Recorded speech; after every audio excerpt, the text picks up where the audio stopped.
మా ఊసుకత్త గాని ఇవాళ జున్నుది పుట్టినరోజు, నీకు యాదికి లేదా? పుట్టినరోజా?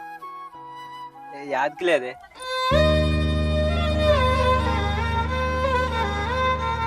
యాదికి లేదా? పోనితి మర్చిపోయినావు కావచ్చు. బిడ్డకు ఇప్పుడన్నా పుట్టినరోజు శుభాకాంక్షలు చెప్పు.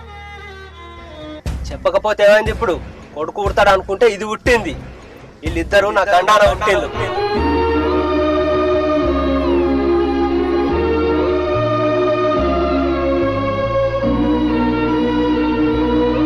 మీరు పుట్టినాక నా చేతులు ఒక్క రూపాయి ఉంటలేదు. ఊరంతా అప్పులే. మీరు పుట్టుడే నాకు దరిద్రం మోపాయి.